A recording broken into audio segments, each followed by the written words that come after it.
Hello साथियों, नमस्कार। आप सभी का स्वागत है ज्ञान जीएस के यूट्यूब चैनल पर। तो जैसा कि आप सभी लोगों को पता है कि हमारी ज्योग्राफी, इंडियन ज्योग्राफी की लगातार क्लासें आपके समक्ष प्रस्तुत होती आ रही हैं, जो कि बहुत ज्यादा इंपॉर्टेंट है। ठीक है दोस्तों, तो देखिएगा आज की क्लास में बहुत सारे क्वेश्चन फिर से हम तैयार करेंगे। उससे पहले जरूरी है कि जो हमने 11 क्लास अभी तक कंप्लीट की हैं, क्या उसमें आप लोग टोटल रिवीजन करके आए हैं? अगर आप रिवीजन करके नहीं आए तो आप कुछ कदम उन स्टूडेंट से पूछे रह जाएंगे जो डेली बेस पर पढ़ाई कर रहे हैं। ठीक है, जो डेली बेस पर पढ़ते हैं और रिवीजन करके क्लास में आते हैं, तो उन स्टूडेंट से आप बहुत हद तक पीछे रह जाएंगे। तो कृपया करके सभी से मेरा अनुरोध है कि रिवीजन जरूर करके आए, क्योंकि जो हमें inter first year high school 9 तक जो हमको होमवर्क मिलता था वो कन्वर्ट हो गया रिवीजन में। क्योंकि आपसे कोई पूछने वाला नहीं है, आपसे सिर्फ सरकारी नौकरी में क्वेश्चन पूछे जाएंगे, पेपर पर सिर्फ क्वेश्चन पूछे जाएंगे। तो इसलिए रिवीजन हमारे लिए वेरी वेरी मोस्ट इंपॉर्टेंट है। देखिएगा, रिवीजन पे मैं जोर सिर्फ इसलिए दे रहा हूँ कि आप जितना ज्यादा रिवीजन करेंगे उतना आपको ज्यादा बेनिफिट होने वाला है। जितना ज्यादा रिवीजन करेंगे उतना ज्यादा बेनिफिट होने वाला है। ठीक है दोस्तों, तो जिंदगी में रिवीजन पढ़ाई के मामले में सबसे ज्यादा जरूरी है। ठीक है, ओके। तो देखिएगा, आज का क्वेश्चन एकदम शानदार क्वेश्चन लेके आया हूं मैं आपके लिए। ऐसे ऐसे क्वेश्चन जो कि 100% पेपर में आने वाले हैं। ठीक है, तो आज की सिनेरियो पर अच्छे क्वेश्चन हैं, लगातार क्लास ले रहे हैं शाम को 4 बजे।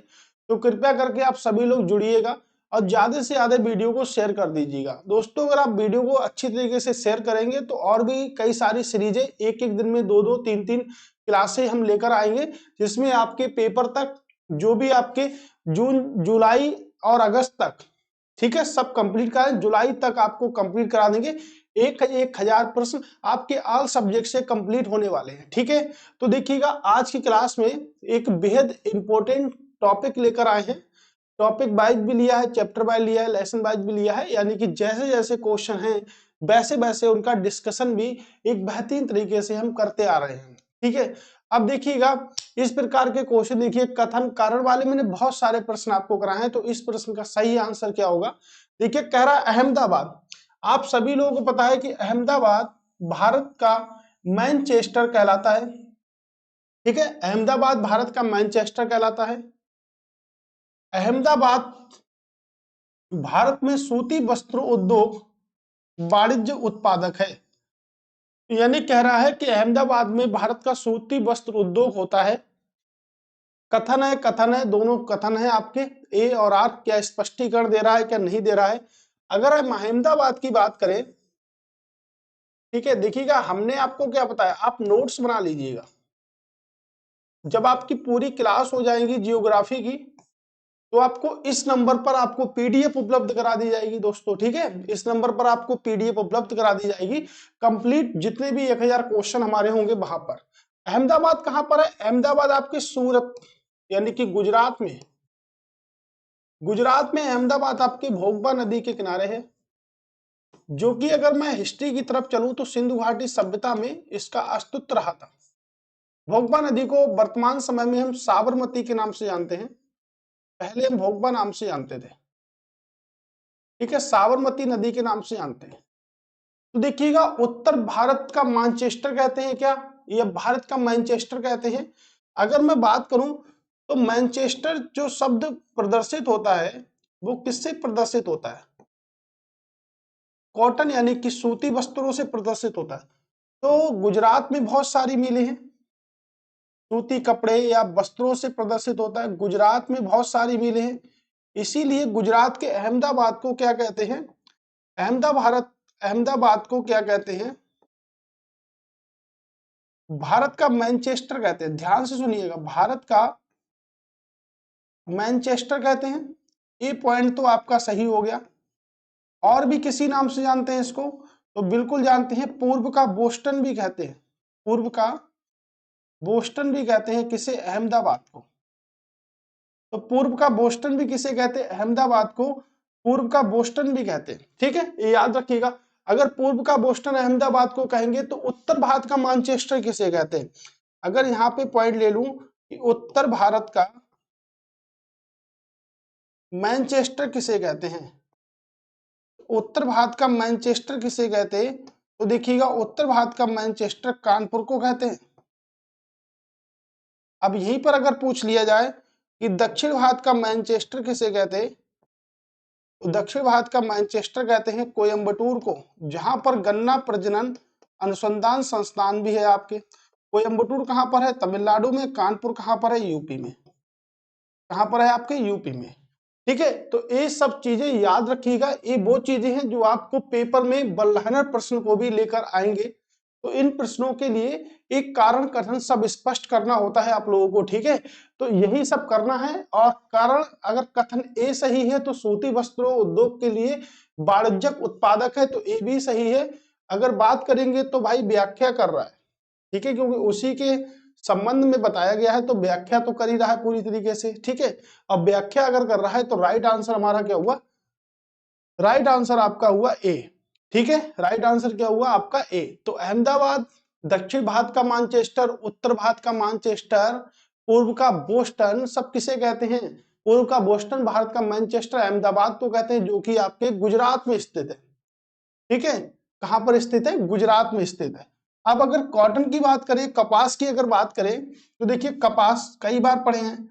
कपास के लिए किस मृदा की आवश्यकता होती है? काली मृदा की। भारत में सबसे ज्यादा जो मिट्टी पाई जाती है उसे हम कहते हैं जलोढ़ मिट्टी, और दूसरी सर्वाधिक मात्रा में पाई जाने वाली जो मिट्टी है भारत में उसे हम कहते हैं काली मिट्टी। तो काली मिट्टी को हम किस नाम से जानते हैं? तो काली मिट्टी को हम रेगुर के नाम से भी जानते हैं। और मृदा दिवस कब बनाते हैं? तो 5 दिसंबर को मृदा दिवस भी बनाते हैं। 5 दिसंबर क्या बनाते हैं? 5 दिसंबर को मृदा दिवस भी बनाते हैं। ठीक है, क्वेश्चन आपको समझ में आया, कंप्लीट हुआ। चलते हैं अगले प्रश्न की ओर। अगला प्रश्न क्या कह रहा है कि भारत उत्तर प्रदेश में गंगा में, उत्तर प्रदेश में गंगा में सबसे अधिक मात्रा में अपशिष्ट जल निम्नलिखित में से किस उद्योग से जनित होता है? अपशिष्ट जल किस उद्योग से जनित होता है? रसायन उद्योग से, लुगदी और कागज उद्योग से, चीनी या मद्य निर्माण से? बताइएगा किससे होता है। गंगा की बात करेंगे तो गंगा के बारे में तो आप लोग जानते हो, राम तेरी गंगा मैली मूवी आपने देखी होगी। ठीक है, गंगा रिवर की बात करेंगे तो गंगा रिवर की लंबाई जो है वो आपके 2525 किलोमीटर है, और आपके विश्व के 2 देशों में बहती है। एक तो आपके इंडिया में, दूसरे आपके बांग्लादेश में, दूसरे बांग्लादेश में बहती है। ठीक है, 2525 किलोमीटर की लंबाई है आपके किसकी? आपकी गंगा नदी की, जो कि उत्तर प्रदेश के 19 जिलों में या 28 जिलों में, उत्तर प्रदेश के 28 जिलों में बहती है। उत्तर प्रदेश में कहां से प्रवेश करती है? देखिए गंगोत्री से निकलती है, गंगोत्री से निकलती हुई हरिद्वार आती है, हरिद्वार के बाद उत्तर प्रदेश में कहां से प्रवेश करती है? तो उत्तर प्रदेश के में बिजनौर से प्रवेश करती है। उत्तर प्रदेश में बिजनौर, यूपी में प्रवेश करती है। उद्गम स्थल की अगर बात करेंगे तो उद्गम कहां पर है? गंगोत्री ग्लेशियर, उद्गम है गंगोत्री ग्लेशियर। ठीक है, गंगोत्री ग्लेशियर से निकलती हुई आती है। ठीक है, कोई डाउट? नो डाउट होगा। ठीक है, गंगोत्री ग्लेशियर से निकलती हुई आती है आपके। ओवरऑल समझ चुके हैं आप लोग। ठीक है, अब देखिएगा गंगोत्री ग्लेशियर से निकलती हुई आती है। प्रश्न है कि भाई गंगा में सबसे अधिक मात्रा में अपशिष्ट जल निम्नलिखित में से किस उद्योग से जनित होता है? तो किस उद्योग से अपशिष्ट जल जनित होता है? बताइएगा। रसायन उद्योग से, लुगदी व कागज उद्योग से, चीनी उद्योग से? तो देखिएगा किससे? लुगदी व कागज उद्योग से। ठीक है, कागज उद्योग से। याद रखिएगा, जल के बारे में मैंने आपको बताया, जल का फार्मूला क्या होता है? H2O। इसे अगर साइंस की भाषा में बोले तो इसे हम कहते हैं हाइड्रो ऑक्साइड। क्या जानते हैं इसको? हम हाइड्रो ऑक्साइड के नाम से जानते हैं दोस्तों। ठीक है, याद रखिएगा, क्या जानते हैं? हाइड्रो ऑक्साइड के नाम से। ठीक है, भारत का कॉटनोपोलिस किस शहर को कहा जाता है? क्या लिखा है? कॉटनोपोलिस किस शहर को कहा जाता है? तो कॉटनोपोलिस किस शहर को कहा जाता है, ये बात समझिएगा। ठीक है, अब देखिएगा, बंबई हो गया, चेन्नई हो गया, कोलकाता हो गया, ये पटना हो गया। पटना कहाँ है? तो भाई पटना तुमको कहाँ है? पटना तुमको बिहार में है। कहां पर पटना है? बिहार में पटना है। ठीक है, बंबई की बात करेंगे तो बंबई को ही कहा जाता है, इसे 7 टापुओं का शहर भी कहा जाता है, टापुओं का शहर भी कहा जाता है बंबई को। बंबई की जो स्थापना करी थी वो करी थी गेरोल्ड अंगियार ने। हिस्ट्री के अकॉर्डिंग अगर देखें तो गेरोल्ड अंगियार ने बंबई का स्थापना की थी, यानी कि संस्थापक थे बंबई के। ठीक है, और कोलकाता की बात करेंगे तो जॉब चारनाक क्या थे, संस्थापक थे कोलकाता के, जॉब चारनाक।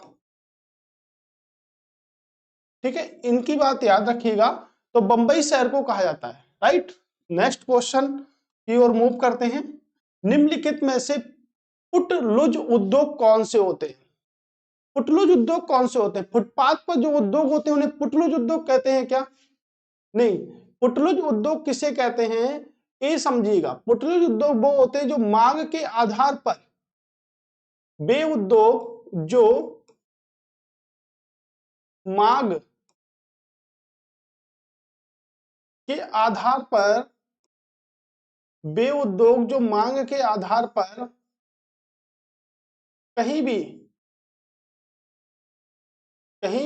स्थापित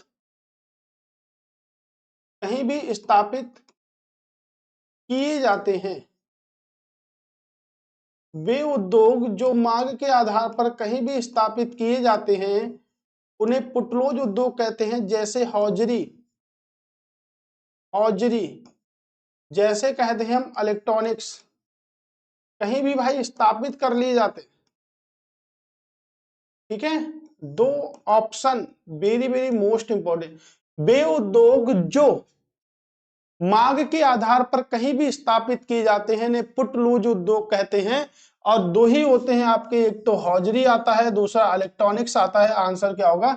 इलेक्ट्रॉनिक्स। चमड़ा कागज सीमेंट नहीं होता। ठीक है, याद रखिएगा, चमड़ा कागज सीमेंट नहीं होता है दोस्तों। ठीक है, याद रखिएगा इस बात पे। चलिए नेक्स्ट क्वेश्चन जो कि आपके लिए वेरी वेरी मोस्ट इंपोर्टेंट है। निम्नलिखित केंद्रों में से कौन सा भारत में अखबारी कागज का उत्पादन करता है?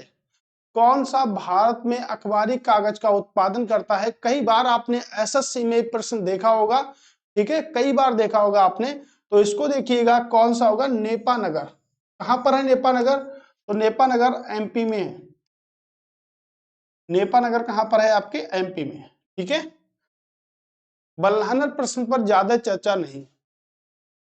आदित्यपुर आर्थिक जोन निम्नलिखित में से किसके लिए प्रसिद्ध है?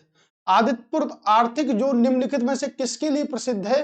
Very very most important, Adityapur. देखिएगा, एक बल्हानर प्रश्न जब पेपर में पूछा जाता है तो शायद एसएससी में लगातार पूछा भी गया है। ठीक है, याद रखिएगा। इंजीनियरिंग व मशीन टूल्स, ऊनी वस्त्र के लिए, ऑटोमोबाइल्स एंड ऑटो पार्ट्स, या डेयरी उद्योग के लिए। देखिए, डेयरी उद्योग से तो इसका कहीं से कहीं तक मतलब नहीं है, है ना। सबसे बड़ा कौन सा है इसमें? तो सबसे बड़ा यही है, तो यही वाला इसका आंसर भी होगा। ठीक है, ऑप्शन नंबर डी, ऑटोमोबाइल्स। ठीक है, नेक्स्ट क्वेश्चन। ऐसे क्वेश्चन या तो सबसे कठिन या सबसे सरल, डिसाइड करना है आपको कि सबसे कठिन होंगे या सबसे सरल होंगे। ठीक है, देखिए इफ्को का मुख्यालय कहां पर है? इफ्को किससे संबंध खाता है? देखिएगा, इफ्को को अगर मिलाते हैं कलोल। ठीक है, अगर इफ्को को कलोल से मिलाया तो इफ्को आपका हो गया कलोल, यानी कि पहले का सेकंड वाला होगा। तो देखिएगा, ए वाला तो ऑप्शन कट ही गया है, इसका सत्यानाश हो चुका है, इसका भी भाई मेरे सत्यानाश हो चुका है। ठीक है, यानी कि ऑप्शन या तो बी होगा या डी होगा, या तो बी होगा या तो डी होगा। अब देखते हैं एनएफएल का मुख्यालय कहां पर है? एनएफएल का मुख्यालय नागल। ठीक है, कलोल देखिएगा यूपी में है। नागल की बात करेंगे तो नागल आपके पंजाब में है। तलचर की बात करेंगे, तलचर आपके उड़ीसा में है। और दुर्गापुर आपके पश्चिम बंगाल में, यानी कि वेस्ट बंगाल में। क्या है? वेस्ट बंगाल। तो ये भी याद रखिएगा। अब देखिएगा, इसका 4 वाला होगा तो इसका 4 वाला कौन सा हुआ? तो मैं कह सकता हूं भाई option number B right answer है। सी का क्या होगा? हिंदुस्तान फर्टिलाइजर कहाँ होगा, दुर्गापुर में होगा। और फर्टिलाइजर कॉर्पोरेशन ऑफ इंडिया कहाँ पर होगा, तो ये आपके तलचर में होगा। देखिएगा क्या होगा, तलचर में। ऑप्शन कौन सा सही होगा, ऑप्शन आपका बी वाला बिल्कुल सही होगा। अगर आपको इसमें एक तो पता है तब भी आपके दो छटनी हो जाएंगे, अगर आपको दो पता है फिर भी आपके तीन छटनी नहीं होंगे, होंगे दो ही छटनी। इसका एक फार्मूला है करने का सिंपल तरीके से। मुझे तो ये बहुत सारे लगते हैं, आप एक बात बताइएगा आपको ये क्वेश्चन कैसे लगते हैं, ठीक है, क्योंकि इन क्वेश्चनों पर 100% पॉसिबिलिटी है कि सही सही होगा। जैसे मान लीजिएगा स्टेटमेंट वाले क्वेश्चन आते हैं, स्टेटमेंट क्वेश्चन आते हैं, फिर उनका कंक्लूजन आता है, थोड़ी सी दिक्कत होती है कि ए बी का स्पष्टीकरण कर रहा है या नहीं कर रहा है, इसमें थोड़ा सा कंफ्यूजन होता है, ठीक है। लेकिन इन क्वेश्चनों में कोई कंफ्यूजन नहीं होता। इन क्वेश्चनों में अगर आपको एक भी पता है तब आप निकाल सकते हैं, ठीक है। कोई अगली बार ये भी पूछा सकता है कि इससे उधर क्या राज्यों का नाम दे देगा, उससे भी पूछा जा सकता है, ठीक है। अब निम्नलिखित में से कौन सा सही सुमेल नहीं है, तो सही सुमेल नहीं है, कौन सा सही सुमेल नहीं है। बालको कोराब में है, बिल्कुल सही है। नालको भद्रावती में है, ये भी सही है। अजल उर्द जयपुर में है, हिल्डको रेणुकूट में है। तो ऑप्शन कौन सा सही नहीं है, सी वाला, ठीक है, सी वाला सही नहीं है। नेक्स्ट क्वेश्चन पर बात करते हैं। नेक्स्ट क्वेश्चन कौन सा है कि निम्नलिखित में से कौन सा युग्म लोहा इस्पात संयंत्र एवं संबंधित राज्य के अनुसार सही है। तो संबंधित राज्य के अनुसार भाई सही है, ये आपको बताना है। चलिए संबंधित राज्य के अनुसार सही पूछ रहा है कि सही कौन सा है। जमशेदपुर पश्चिम बंगाल में है, नहीं भाई, जमशेदपुर कहां पर है, जमशेदपुर झारखंड में। जमशेदपुर कहां पर है, झारखंड में। दुर्गापुर आपके कहां पर है, दुर्गापुर आपके पश्चिम बंगाल में है। राउरकेला कहां पर है, राउरकेला आपके उड़ीसा में है, वहां छत्तीसगढ़ लिखा है। भद्रावती की बात करेंगे तो ये आपके कर्नाटक में ही है, यानी कि सही पूछा है तो सही आपका डी वाला ही है, ठीक है। सही भी पूछ सकता है, गलत भी पूछ सकता है, सही भी पूछ सकता है और गलत भी पूछ सकता है, ठीक है। ये देखिएगा ये उससे बेहतरीन प्रश्न है। इस प्रश्न के क्या कहने, ये तो लगातार आपके समक्ष ऐसे प्रश्न आते रहेंगे, ठीक है। अब देखिएगा, ठीक है, सूची ए को सूची बी से सुमेलित करना। इसमें आपको जो पता है सबसे पहले आप उसको लगा लीजिएगा, जो पता है सबसे पहले उसको लगा लीजिएगा।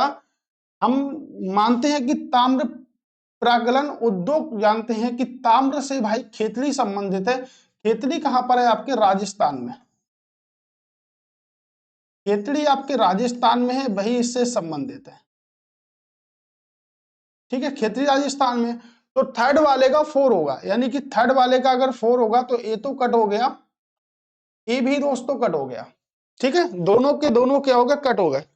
अब आपको करना क्या है, ठीक है, ये देखिएगा मोटर गाड़ी उद्योग जो होता है, मोटर गाड़ी उद्योग जो होता है वो हैवी इलेक्ट्रॉनिक्स में नहीं होगा, यहाँ पे गुरुग्राम होगा। सही कर लेना आप लोग, कहां पर होगा, गुरुग्राम, ठीक है। तो मोटर गाड़ी उद्योग यानी कि गुरुग्राम में, यानी कि दूसरा, यानी कि 4 का दूसरा होता है। तो देखिएगा 4 का क्या होगा, सेकंड वाला होगा, राइट। 4 का क्या होगा, सेकंड वाला। अब लौह इस्पात कहां पर होता है, तो लौह इस्पात की बात करेंगे, ये क्या होता है, शिमोगा में होता है, ठीक है। एल्यूमिनियम प्रकरण कहां पर है, आपके रेणुकूट में है, ठीक है। तो आंसर कौन सा होगा, ए वाला, ठीक है। क्या होगा, ए वाला राइट आंसर होगा, राइट, समझ गए। बहुत सरल सरल क्वेश्चन है, आज ज्यादा क्वेश्चन भी नहीं है, आपके आराम से हो जाएंगे, ठीक है। अब देखिएगा व्हेल, HZL, SCL, वाल्को। SCL की अगर बात करेंगे खेतड़ी में है, वाल्को अभी हमने पढ़ा कोराब में है। व्हेल की बात करेंगे तो भाई भोपाल में है। JCL की बात करेंगे तो उदयपुर में। मिलान कर लिए पहले का दूसरा, पहले का दूसरा वाला होगा तो ए, और ए तो कट गया। SCL खेतड़ी का तीसरा होगा तो आंसर क्या होगा, ए वाला ही होगा, ठीक है। आंसर क्या होगा, 1 सेकंड में लगा दिए हम, ठीक है। आप भी लगा सकते हो पूरी तरीके से, आपको भी कोई दिक्कत होने वाली नहीं है, ठीक है। अब देखिएगा दुर्गापुर आ गया। दुर्गापुर कहां पर है, पश्चिम बंगाल में। लिखिएगा दुर्गापुर जो संयंत्र है वो आपके ब्रिटिश सरकार की सहायता से स्थापित किया गया। किस सरकार की सहायता से स्थापित किया गया, ब्रिटिश सरकार की, है ना, ब्रिटिश सरकार की सहायता से स्थापित किया गया। राउरकेला जो कि आपके उड़ीसा में है, वो किस सरकार की सहायता से स्थापित किया गया? तो उसकी अगर बात करेंगे, वो जर्मनी की सरकार से स्थापित किया गया, जर्मनी से। बोकारो की अगर बात करेंगे, बोकारो जो कि झारखंड में है, भिलाई जो कि छत्तीसगढ़ में है, पहले दोनों, ठीक है, ये छत्तीसगढ़ में है। इन दोनों को आपके बेटे से यानी कि रूस की सहायता से स्थापित किया गया। इसकी सहायता से, रूस की सहायता से, ठीक है।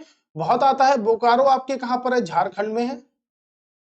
तो समझिएगा इसको, जो इस पॉइंट को, ये कहां पर है? भिलाई, ये आपके छत्तीसगढ़ में है, ठीक है, छत्तीसगढ़ में है। राउरकेला की बात करेंगे, कहां पर है? आपके उड़ीसा में है।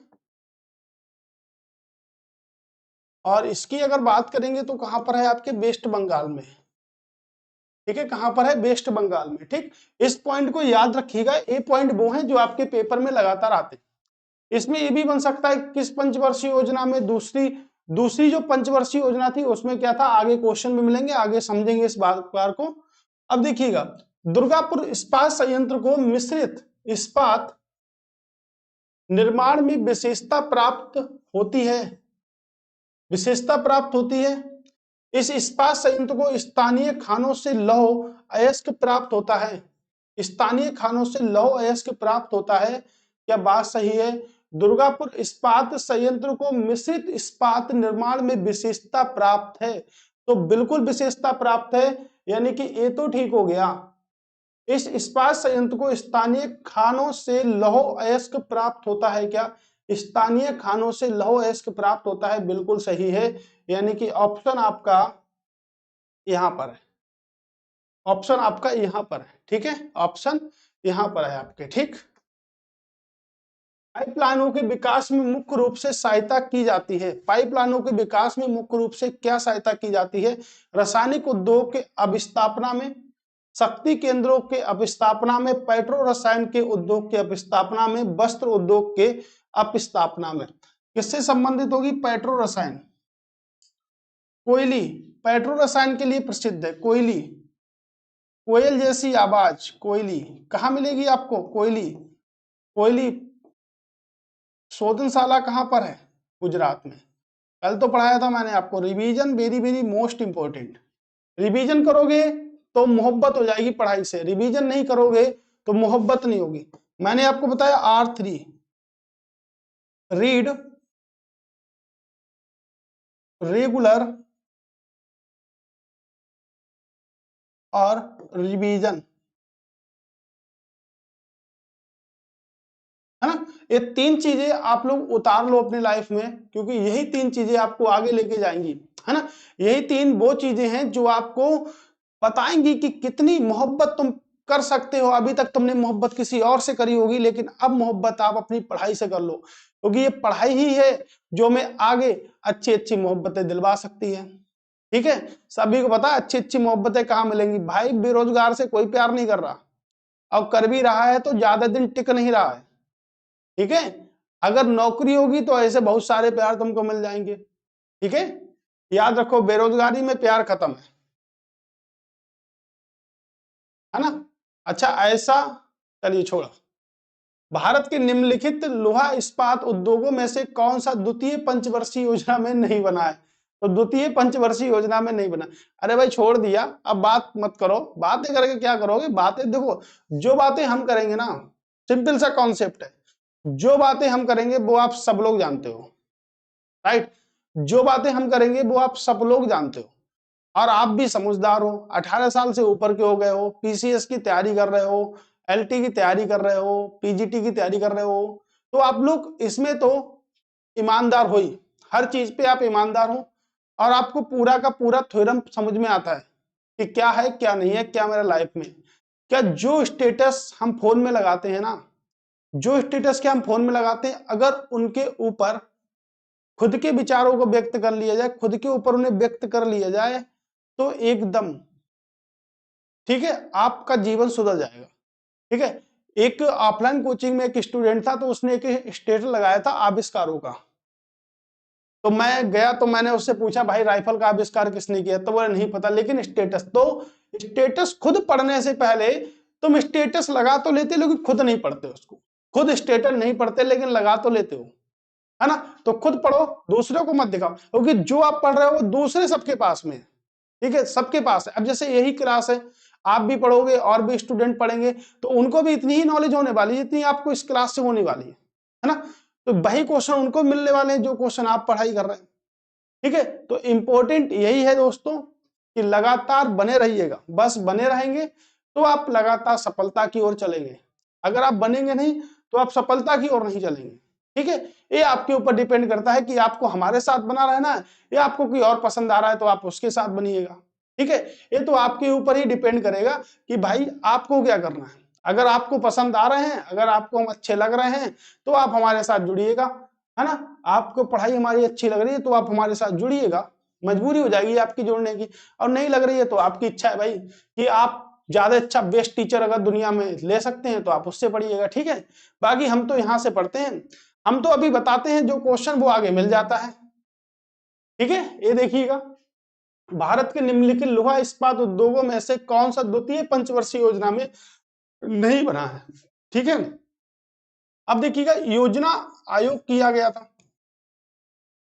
योजना आयोग जो था वो क्या करता था, पंचवर्षीय योजनाओं को लेके आता था।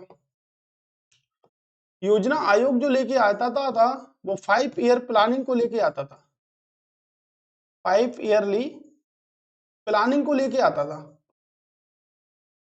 5 ईयरली प्लानिंग को लेके आता था, ठीक है। और जिसमें सबसे पहली जो स्टार्ट हुई वो 1951 से लेके 1956 तक स्टार्ट हुई। जो पहली जो पंचवर्षीय योजना जो थी वो आपकी कृषि पर आधारित थी। इस पे कृषि पर 1956 के बाद में 1961 आ गया। क्या आ गया, 1961 आ गया।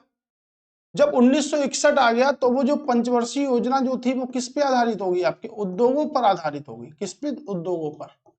और उस पंचवर्षीय योजना में उद्योगों का निर्माण होने लगा। किसमें, उद्योग का निर्माण होने लगा। तीसरी जब पंचवर्षीय योजना आई थी, जब तीसरी पंचवर्षीय योजना आई थी, ठीक है, तब भी उसमें उद्योग आए थे, लेकिन क्रांतियों में हरित क्रांति महत्वपूर्ण हो गई, जो कि मैं आपको पढ़ा चुका हूं। और प्लस आपके इंडस्ट्रियल एरिया भी आया था। तो पहले में एग्रीकल्चर आया था, दूसरे में औद्योगिक आया था, तीसरे में आपके इंडस्ट्रियल एरिया फिर से आ गया था। तो इसमें वही पूछा है कि द्वितीय पंचवर्षीय योजना में कौन सा नहीं बना, द्वितीय पंचवर्षीय योजना में कौन सा नहीं बना। देखिएगा, बोकारो की अगर बात करेंगे कहां पर है, झारखंड में है, ठीक है। बोकारो को रूस की सहायता से बनाया गया था, सोवियत संघ रूस की सहायता से।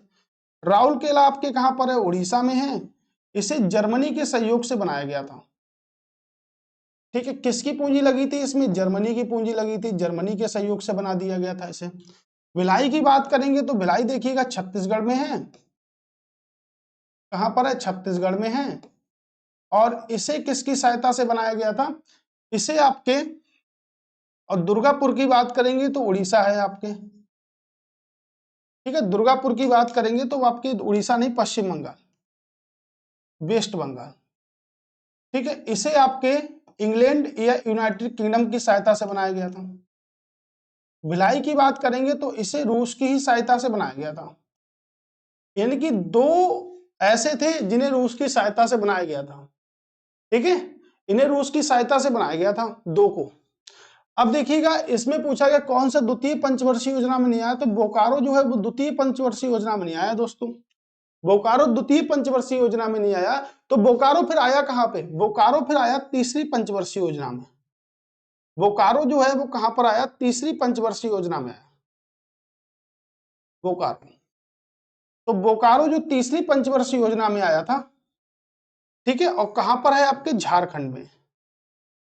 इसलिए रूस की सहायता से दो संयंत्र स्थापित किए गए, एक बोकारो और एक भिलाई, ठीक है, एक बोकारो और एक भिलाई, ठीक। तो देखिएगा, यानी कि एग्रीकल्चर सेक्टर ये था पहली पंचवर्षीय योजना। पहली पंचवर्षीय योजना एग्रीकल्चर पर आधारित थी, इसीलिए इसे हेरोल्ड डोमर मॉडल कहा गया। हेरोल्ड डोमर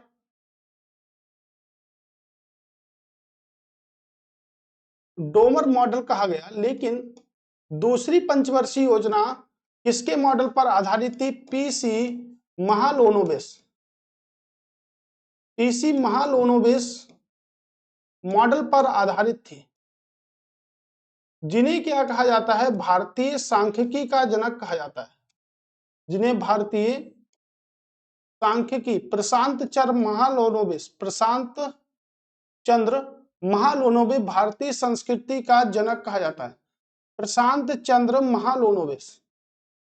ठीक है, ये देखिएगा, प्रशांत चंद्र महालोनोबिस की बात करेंगे तो द्वितीय पंचवर्षीय योजना जो कि उद्योगों से संबंधित थी, कहां संबंधित थी? उद्योगों से दोस्तों संबंधित थी। वो ओनली की ओनली कहां लाई गई? ठीक है, वो इसी क्षेत्र में लेकर आई थी, इसी क्षेत्र में लेकर अपने कंप्लीट एरिया को आई थी। और सब कुछ हमने पढ़ा है, टेट जैसे पेपरों में छोटे छोटे प्रश्न पूछे जाते हैं, एसएससी में छोटे छोटे प्रश्न पूछे जाते हैं इनसे। ठीक है, औद्योगिक क्रांति दूसरी पंचवर्षीय योजना से संबंधित थी। ठीक है, छोटे छोटे क्षेत्रों पर जब क्वेश्चन बनते हैं छोटे छोटे एग्जामों में तो थोड़ा सा हम भटक जाते हैं। तो भटकने के लिए आपको कुछ करना नहीं है, आपको यहीं से अच्छी तरीके से बस देख लेना है। ठीक है, और आपको एक चार्ट बना के चलना है और आप अच्छे से क्वेश्चन को डील कर सकते हैं। ठीक है, अच्छे से क्वेश्चनों को डील कर सकते हैं। ठीक है, अब देखिएगा, बोकारो इस्पात संयंत्र स्थापित हुआ था। बोकारो इस्पात संयंत्र, अभी तो मैंने बताया था दूसरी पंचवर्षीय योजना में 3 हुए थे, क्या आप लिख सकते हैं 3? एक तो आपके राउरकेला हुआ था, भिलाई हुआ था आपके, और कौन सा हुआ था? आपके दुर्गापुर हुआ था। देखिएगा, जितनी बार आप लिखेंगे उतनी बार आपको याद हो जाएगा आराम से। तो तीसरी पंचवर्षीय योजना में कौन सा हुआ था? बोकारो हुआ था। चौथी की तो बात ही समाप्त कर दीजिएगा, बोकारो। ठीक है, तीसरी पंचवर्षीय योजना में कौन सा हुआ था? बोकारो हुआ था। ठीक है, अगर आप लगातार पढ़ेंगे, आप लगातार चीजों पर रिपीट करते रहेंगे, रिवीजन करते रहेंगे, तो आपको ऑटोमेटिकली याद हो जाएगा दोस्तों, है ना? ये याद रखिएगा। सूची ए को सूची बी से सुमेलित करना है, कितना सरल है। ठीक है, देखिएगा, अलीगढ़ ताले के निर्माण में बनता है, पहले का 4 होगा। लो भाई, पहले का 4 जैसे ही लगाया वैसे ही काट दिया। फिरोजाबाद कांच उद्योग के लिए प्रसिद्ध होगा। लो भाई, फिरोजाबाद कांच उद्योग के लिए है तो भाई पहले का दूसरे का 3rd है। मुरादाबाद को पता है पीतल कांसे के बर्तन के लिए प्रसिद्ध है। और मडु आहिड किसके लिए प्रसिद्ध है? रेल इंजन के लिए प्रसिद्ध है। तो 4 का पहला वाला होगा, यानी कि ऑप्शन कौन सा होगा? 4 ऑप्शन होगा बी आपके। राइट आंसर क्या होगा? बी। ठीक है, जबरदस्त तरीके से B right answer. Hindustan cable factory अब स्थित है, कहां पर स्थित है भाई? बेंगलुरु में, हाटिया में, रानीबाग में, या रूप नारायणपुर में? भाई सबसे बड़ा मुझे रूप नारायणपुर ही लगा, तो मुझे यही थोड़ा सही लग रहा है, तो आंसर भी इसका यही वाला होगा, रूप नारायणपुर। कहां पर है? आपके वेस्ट बंगाल, यानी कि पश्चिम बंगाल में, पश्चिम बंगाल में। ठीक है, याद रखिएगा, गंगा सागर पश्चिम बंगाल में पड़ता है आपकी। ठीक है, गंगा सागर भी आपके पश्चिम बंगाल में ही आता है। राइट, नेक्स्ट क्वेश्चन, भारत ने विदेशी उद्यमियों को 100% स्वामित्व प्राप्त करने की अनुमति दी है। कहां पर उद्योग? भारत ने विदेशी उद्यमियों को 100% स्वामित्व प्राप्त करने की अनुमति दी है। किसमें दी है? लोहा इस्पात में नहीं, सीमेंट उत्पादन में नहीं, वस्त्र उद्योग में नहीं, पेट्रो रसायन में दी है। Option number C. बहुत गजब का क्वेश्चन था जी, 6 बार पेपर में अभी तक पूछा गया। रेणुकूट में हिंडल्को के स्थानीयकरण में निम्नलिखित में से सबसे अधिक महत्वपूर्ण कारक कौन सा है? अब आपको पता है रेणुकूट, ठीक है, सस्ता श्रम, कच्चे माल की सहज उपलब्धि, दक्ष या सस्ती ऊर्जा? भाई सस्ती ऊर्जा। ठीक है, सबसे महत्वपूर्ण कारक क्या है? सस्ती ऊर्जा। वन लाइनर के क्वेश्चन है, बस याद रखिएगा। सीमेंट निर्माण का कौन सा केंद्र है?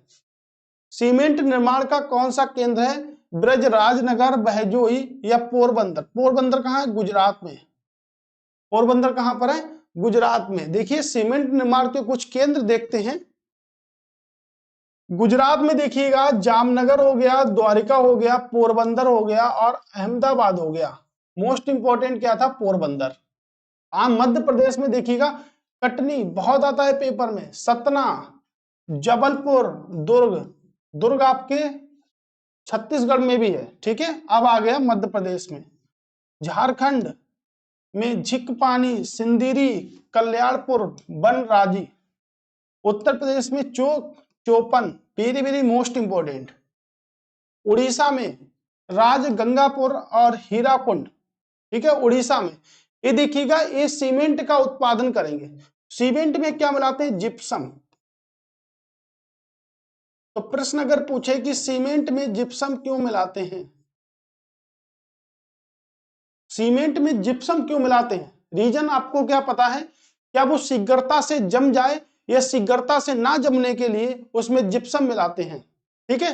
देखिएगा सीमेंट में जिप्सम हम इसलिए मिलाते हैं कि वह शीघ्रता से जम जाए या ना जमे। मैं 2 पॉइंट आपको दे रहा हूं, शीघ्रता से जमे या ना जमे। शीघ्रता से जमे या शीघ्रता से ना जमे।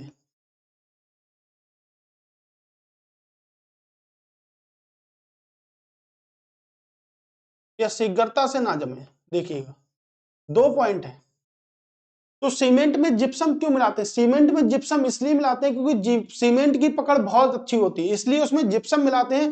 जब उसमें हम जिप्सम मिला देंगे तब वो शीघ्रता से नहीं जमेगा, शीघ्रता से नहीं जमेगा, धीरे धीरे जमेगा।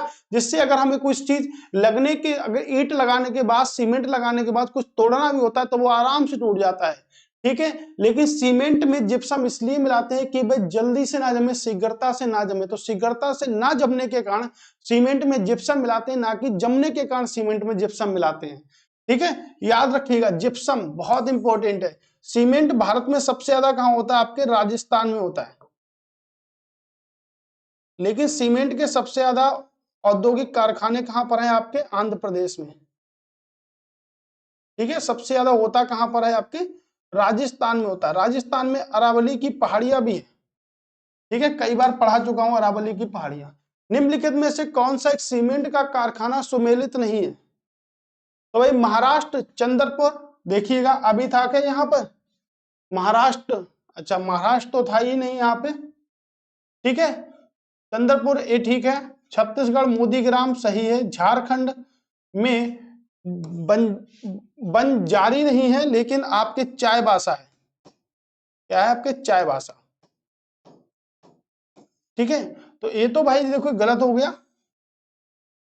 तो मध्य प्रदेश का तो ठीक है, मध्य प्रदेश का विक्रम नगर है। तो बंजारी कहां पर है? ये आपके बिहार में, पहले यहीं पर था, अब चेंज हो गया। कहां पर है? आपके बिहार में, ठीक है। तो दोनों आपको मिल गए। तो यहां से हमने 5 पढ़ लिए हैं 6 की जगह। निम्नलिखित में से कौन सा एक कथन सत्य है? नहीं है। निम्नलिखित में से कौन सा एक कथन सत्य नहीं है? ये पूछ रहा है हमसे। एल्यूमिनियम उद्योग की स्थिति सस्ती विद्युत उपलब्धता से प्रभावित होती है। एल्यूमिनियम के बारे में एक कथन दे रखे हैं। एल्यूमिनियम का प्रमुख जो अयस्क होता है उसे हम क्या कहते हैं? तो उसे हम कहते हैं बॉक्साइड, ठीक है। एल्यूमिनियम का अयस्क है बॉक्साइड। क्या है? एक अयस्क है। किसका अयस्क है? एल, एल13 का, एल13 का अयस्क है, ठीक है, याद रखिएगा। एल्यूमिनियम उद्योग की स्थिति सस्ती विद्युत उपलब्धता से प्रभावित होती है। बात सही है। भारत में एल्यूमिनियम विनिर्माण बॉक्साइड खदानों से दूर संपन्न होता है। ये भी ठीक है। भारत में एल्यूमिनियम का उत्पादन सार्वजनिक एवं निजी क्षेत्रों में योगदान से होता है। एल्यूमिनियम उत्पादन 1/3 भाग परिवहन में प्रयुक्त होता है। क्या सबके सब सही है? तो भाई कौन सा गलत है? ठीक है, ये वाला गलत है। भारत में समीप है, दूर नहीं है। बॉक्साइट खदानों के दूर संपन्न होता है, नहीं, समीप संपन्न होता है, ठीक है। जैसे झारखंड की खानें हो गई, उड़ीसा की खानें हो गई, ये सब यहाँ पर शामिल है, ठीक है। भारत में निम्नलिखित में से कौन सा केंद्र हौजरी का सबसे बड़ा उत्पादक है? हौजरी का सबसे बड़ा उत्पादक है, फुटलोज उद्योग के अंतर्गत आता है हौजरी और इलेक्ट्रॉनिक्स। सबसे बड़ा कौन सा है? लुधियाना। लुधियाना कहां पर है? आपके पंजाब में, पंजाब है ना। 5 नदियों की भूमि कहते हैं क्या? 5 नदियों की भूमि कहते हैं पंजाब को। 5 नदियों की भूमि पंजाब को कहा जाता है, ठीक है, याद रखिएगा। तो कोयम्बटूर को क्या कहते हैं? कोयम्बटूर को क्या कहते हैं भाई? दक्षिण भारत का मानचेस्टर किसे कहते हैं? कोयम्बटूर को कहते हैं, ठीक है। चलिएगा देखते हैं नया क्वेश्चन क्या कहलाता है, ठीक है।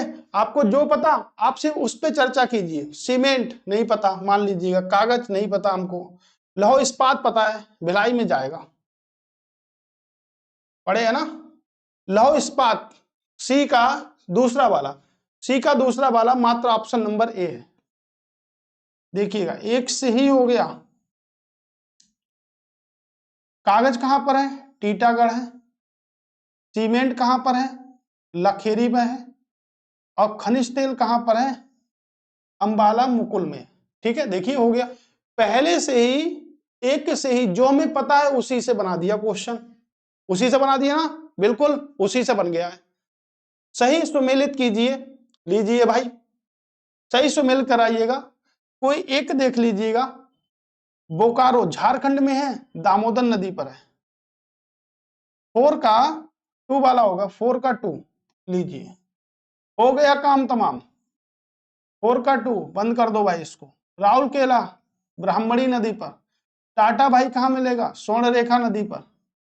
और आपका विश्वेश्वरैया कहां मिलेगा? भद्रावती कर्नाटक में मिलेगा। देख लीजिएगा, एक करा नहीं और पूरा क्वेश्चन हुआ।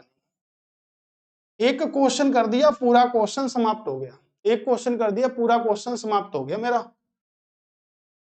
निम्नलिखित उद्योगों में से कौन सा भारी इंजीनियरिंग उद्योग कहलाता है? भारी इंजीनियरिंग उद्योग कहलाता है हेवी इलेक्ट्रॉनिक्स, हेवी मशीनरी, सीसा, लौह इस्पात।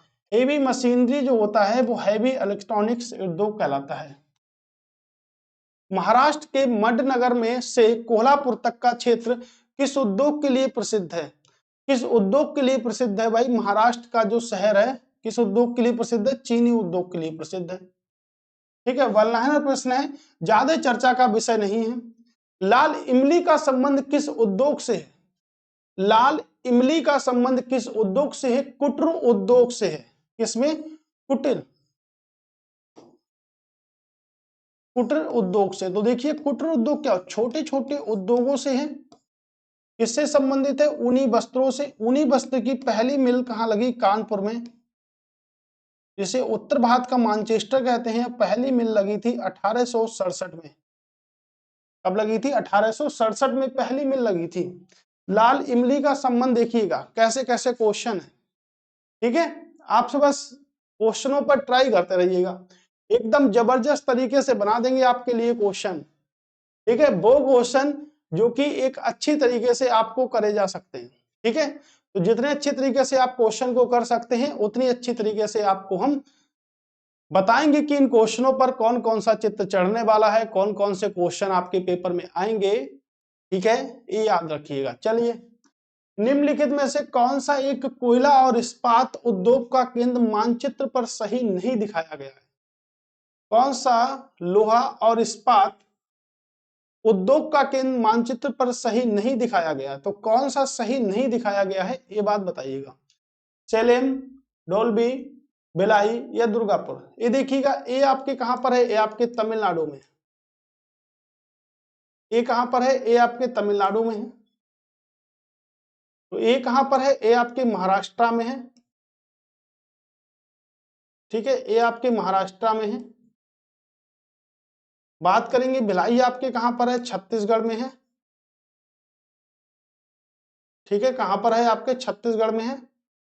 दुर्गापुर की बात करेंगे, ये आपके कहां पर है? ये आपके उड़ीसा में। कहां पर है? आपके उड़ीसा में, ठीक है। अब देखिएगा कौन सा है? आपके डोल्बी। कौन सा है आपका? डोल्बी, ठीक है। डोल्बी के साउंड भी आते हैं, बहुत गजब के साउंड आते हैं डोल्बी के, ठीक है। आप देखिएगा, इंडल बेलगांव कर्नाटक सही है। हिंडको रेणुकूट में है। नालको कोरापुट में है। मालको, ठीक है, यही गलत है, कोराब में नहीं है। कोराब में क्या है, बालको, वाल्को है। ठीक है, अब देख लेते हैं कुछ पॉइंट। देखिएगा, बालको के लिए जो सहायक देश है वो क्या है, सोवियत संघ रूस है। कहां पर है, कोरबा में है, छत्तीसगढ़ में है। ठीक है, याद रखिएगा। नालको कहां पर है, तो नालको फ्रांस की सहायता से स्थापित की गई है, दामन जोड़ी उड़ीसा में है। हिंडल्को कहां पर है, यूएसए की सहायता से स्थापित की गई है, रेणुकूट उत्तर प्रदेश में है भाई ये। इंडिल्को कहां पर है, कनाडा की सहायता से है, जे टाटा नगर पश्चिम बंगाल में है। देखिएगा, माल्को इटली के सहयोग से स्थापित की गई है, मेंटूर चेन्नई में, मेंटूर चेन्नई में है। ठीक, वेरी वेरी मोस्ट इंपोर्टेंट, ये जो आपके सामने जो स्क्रीन पर दिख रहा है ना इस टाइम पर, ये बहुत इंपॉर्टेंट है। ये इतना इंपॉर्टेंट है, माल्को बाल्को हिंडल्को पता नहीं क्या क्या है, नालको को सब कुछ छोड़ दिया। ठीक है, देखिएगा, बाल्को कहां पर है, कोराब में, इंपॉर्टेंट है, सिर्फ आप लोग इतना याद रखिएगा। नालको कहां पर है, उड़ीसा में। ठीक है, हिंडल्को यूपी में, रेणुकूट में। ठीक है, जे टाटा नगर में। मालको कहां पर है आप लोग, ठीक है, मेटूर चेन्नई में। तो ये सब बातें आपको याद रखनी है। ये सब वो बातें हैं जो आपको याद रखनी ही रखनी है, जो आप कहीं छोड़ के नहीं जा सकते इन बातों को। ये इतनी इंपॉर्टेंट है, जैसे आप अपने घरवाली को छोड़ के नहीं जा सकते, ज्यादा चले जाओगे, अच्छा चले जाओ भाई, फिर और क्या। ठीक है, ओके। तो देखिएगा, वो इंपॉर्टेंट है, इतनी इंपॉर्टेंट है कि आप इनसे मुंह नहीं घुमा सकते। अगर टीजीटी पीजीटी के लोग हैं तो आपको जरूरी ये तैयारी करनी पड़ेगी, जरूर 100% ये तैयारी करनी आपको पड़ेगी।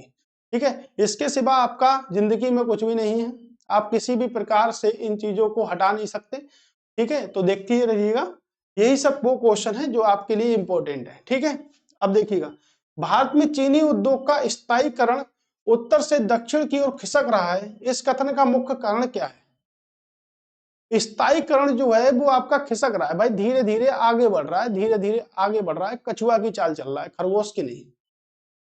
सस्ता श्रम है, बाजार की उपलब्धता है, सस्ती ऊर्जा, गन्ने की अधिक उपज व सुक्रोज की मात्रा है। ये देखिएगा, मुझे पता है कि सबसे बड़ा वही मेरा आंसर, चलो भाई इसको हटा दो, यही है आंसर। निम्नलिखित में से किस योजना ने उद्योगों के प्रादेशिक प्रकीर्णन हेतु विकास केंद्रों की स्थापना का गुणात्मक प्रस्ताव लाया है। निम्नलिखित में से किस योजना ने, देखिएगा 6 बार पूछा गया, 6 से 7 बार, किस योजना ने उद्योगों के प्रादेशिक प्रकीर्णन हेतु विकास केंद्रों की स्थापना का गुणात्मक प्रस्ताव लाया गया। 5वीं पंचवर्षीय योजना, 8वीं, 7वीं, तीसरी। ठीक है, कौन सी पंचवर्षीय योजना, 8वीं पंचवर्षीय योजना से मार्क करिएगा एक ही बार, जैसा क्वेश्चन आपके पेपर में आएगा सेम उसी पैटर्न का क्वेश्चन है,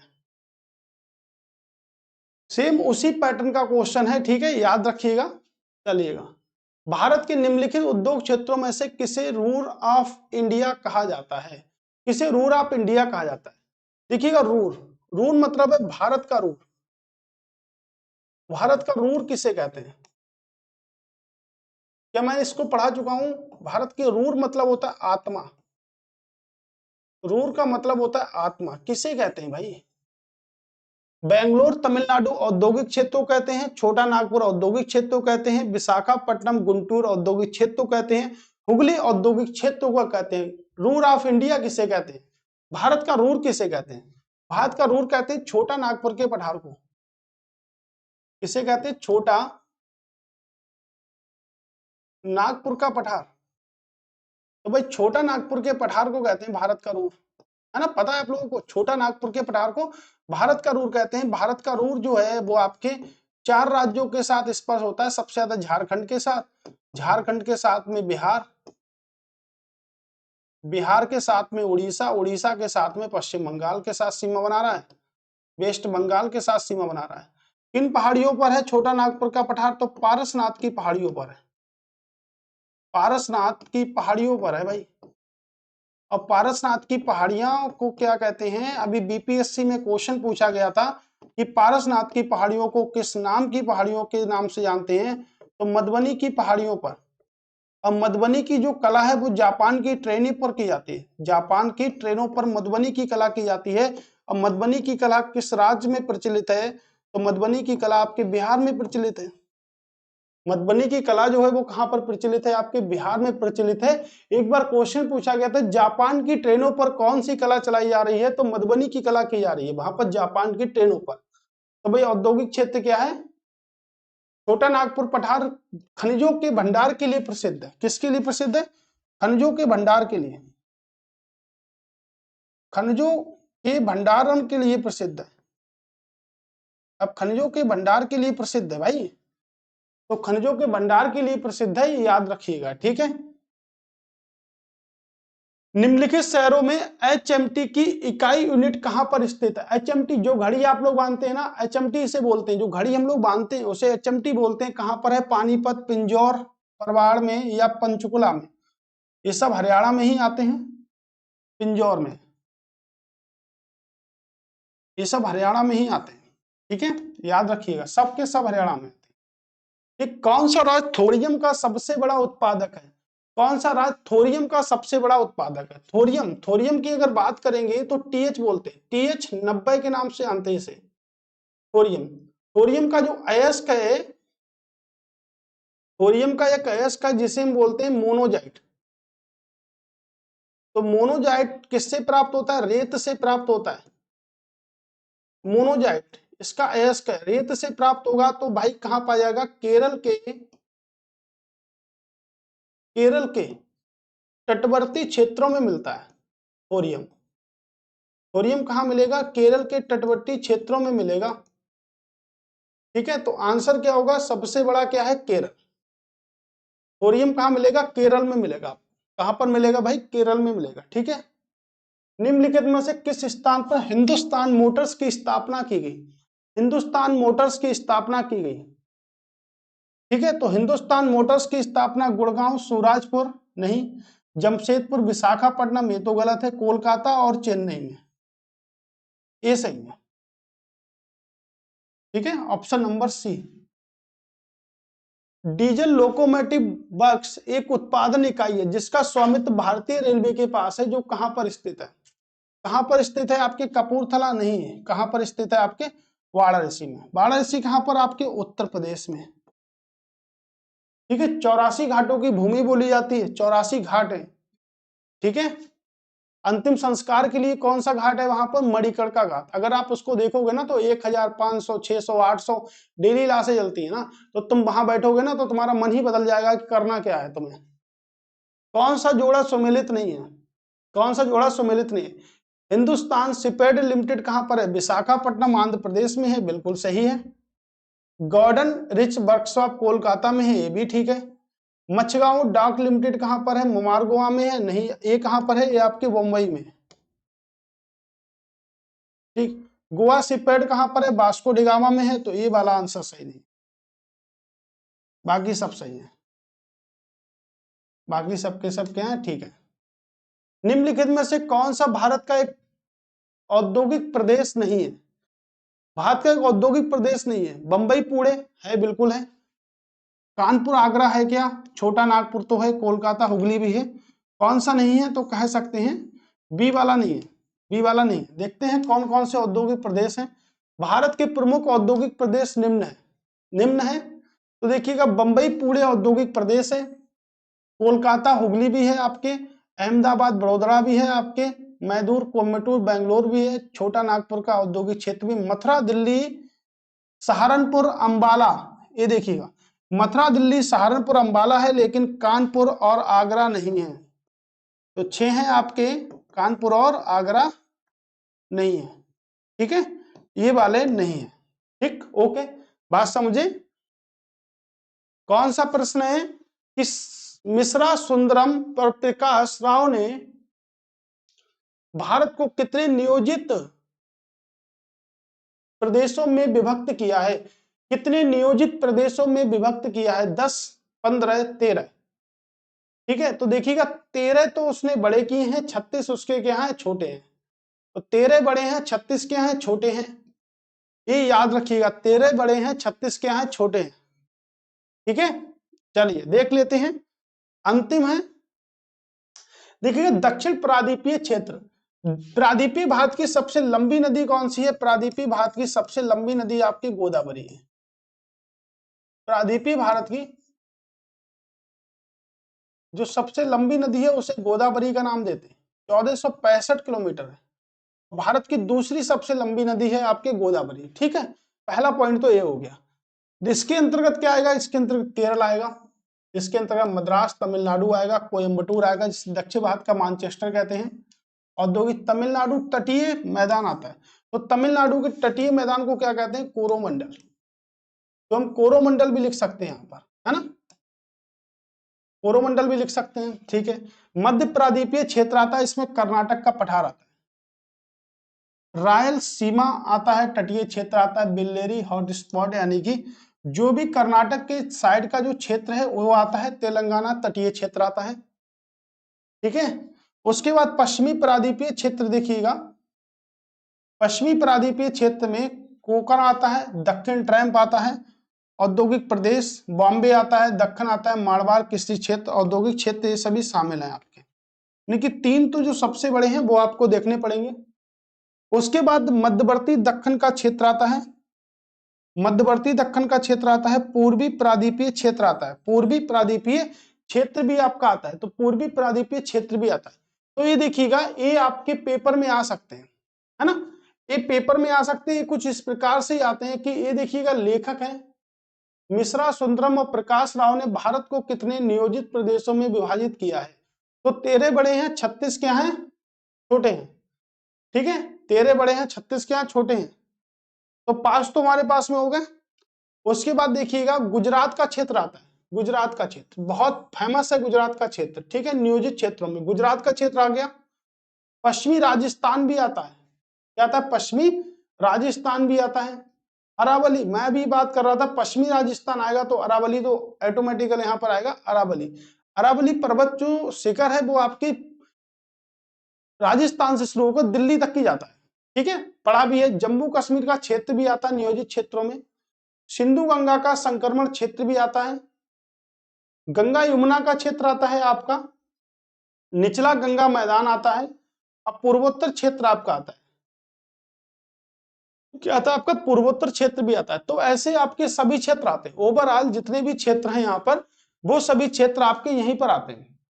ठीक है, तो इसलिए ये जो है ना, ये जो आगे जो चलता है ना यहाँ का नियोजित क्षेत्रों में, ये आपकी बुक्स के अकॉर्डिंग दिया गया, तो भिन्न भिन्न के अकॉर्डिंग भिन्न भिन्न दे रखा है। इसी प्रकार अगर हम बात करें तो हमने तो इन 3 लोगों के अकॉर्डिंग पूछा गया है। ये यूजीसी नेट जेआरएफ का क्वेश्चन है। ठीक है, ये उसी में पूछा गया था और उसी के अनुसार अभी तक जो पूछे गए हैं वो कुछ इसी प्रकार से पूछे गए हैं। ठीक है, तो आपको भी इसी प्रकार से याद करना है। ठीक है, जैसे इसमें एक क्वेश्चन कई बार ये छोटे छोटे क्वेश्चन पूछे जाते हैं कि दक्षिण प्रायद्वीपीय में कौन शामिल नहीं है, दक्षिण प्रायद्वीपीय में कौन शामिल नहीं है, मध्य प्रायद्वीपीय क्षेत्र में कौन शामिल नहीं है। कई बार मैंने देखा है छोटे छोटे क्वेश्चन एसएससी में पूछे गए हैं, पश्चिमी प्रायद्वीपीय क्षेत्र में कौन शामिल नहीं है। तो कुछ इस प्रकार के क्वेश्चन जो आपसे लगातार पूछे जा रहे हैं।